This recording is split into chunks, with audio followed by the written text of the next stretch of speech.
તો માંગરોળમાંથી પસાર થતી કીમ નદી બે કાંઠે વહી રહી છે। શેઠી વેલાછા ગામને જોડતા લો લેવલ બ્રિજ ઉપર પાણી ફરી વળ્યા છે।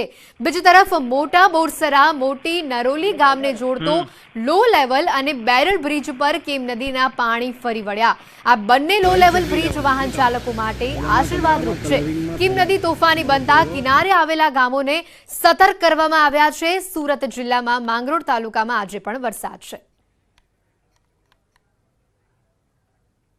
તો મહત્વના બ્રેકિંગ વડોદરામાં ધોધમાર વરસાદથી હાઈવે પર પાણી ફરી વળ્યા છે। જાંબુવા પોર વરાણામાં ભારે વરસાદ છે। ભારે વરસાદથી હાઈવે પર ટ્રાફિક જામના દ્રશ્યો સામે આવી રહ્યા છે। આ મહત્વપૂર્ણ સમાચાર વડોદરાથી આપના ટીવી સ્ક્રીન ઉપર ધોધમાર વરસાદથી હાઈવે પર પાણી ફરી વળ્યા છે। જાંબુવા પોર વરણામાં ભારે વરસાદ વરસ્યો છે। ભારે વરસાદથી હાઈવે પર ટ્રાફિક જામના દ્રશ્યો સર્જાયા છે।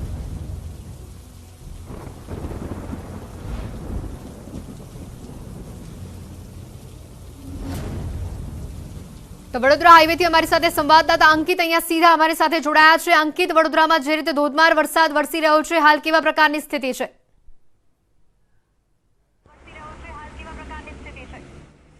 જી બિલકુલ, તમને જણાવી દઉં કે વડોદરાનો જે ગ્રામ્ય વિસ્તાર છે, એટલે વડોદરા હાઈવેની જે આગળનો જે ગ્રામ્ય વિસ્તાર છે, જેથી ત્યાં આગળના હાઈવે આપ જોઈ શકો છો કે વરસાદને કારણે જે હાઈવે પરના જે બ્રિજ છે તેની ઉપર મસ્ત મોટા જે ખાડા પડી ગયા છે। ખાડા પડવાના કારણે વાહન ચાલકોને ભારે મુશ્કેલી પડી રહી છે। લગભગ અડધો કિલોમીટર જેટલી લાઇન જે છે તે તમને હાઈવે પર જોવા મળે છે। તમને દ્રશ્યો બતાવવા માગું છું કે જે પ્રમાણેના જે આ ખાડા જે છે અહીંયા આગળ વડોદરા હાઈવે પર જે અમદાવાદથી મુંબઈ તરફનો જે હાઈવે જાય છે ત્યાં જાંબુઆ બ્રિજ પાસેના જે દ્રશ્યો છે કે બ્રિજની ઉપર ખાડા પડવાને કારણે લાંબી કતારો લાગી છે।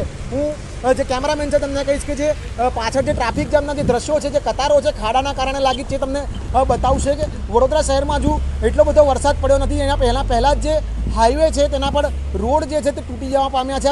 હું આગળ જઈને તમને એક દ્રશ્ય બતાવીશ કે મસ્ત મોટો ખાડો જે છે તેના કારણે વાહન ચાલકોમાં ખૂબ જ હાલાકીનો સામનો કરવો પડ્યો છે। આ મુખ્ય અમદાવાદથી મુંબઈ જતો આ મુખ્ય હાઈવે છે, હાઈવે નંબર 8 છે।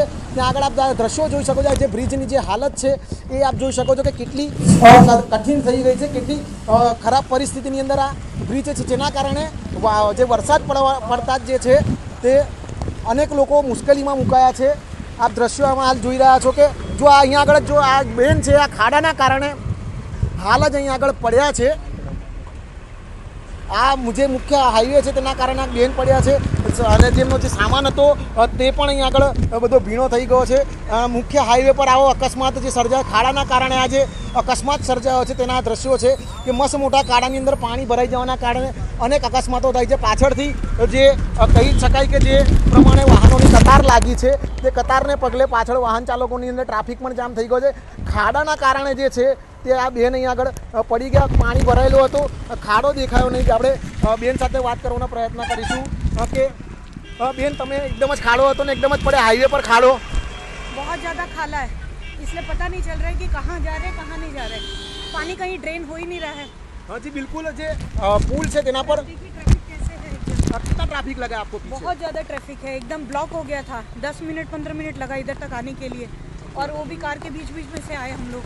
हाँ जी बिल्कुल, जे ट्राफिक जाम है तो घणो ट्राफिक जाम थई गयो छे અને બેન જે કહી શકાય કે જે ભૂવો એટલે કે ખાડો પડ્યો હતો પાણીના કારણે તે ખાડો ના દેખાતા એક આ બેન છે જે પડ્યા છે। તમને અહીં આગળથી બીજા દ્રશ્યો બતાવવા માંગીશ કે કેટલો મોટો આ ખાડો છે જે આપ જોઈ રહ્યા છો અહીં આગળ, કે જે પ્રમાણે આ ખાડો અહીં આગળ પડ્યો છે જેના કારણે હાલ જ એક હાઈવેની ઉપર એક ટુ વ્હીલર સવાર બેન છે તે આ ખાડાના કારણે પડ્યા।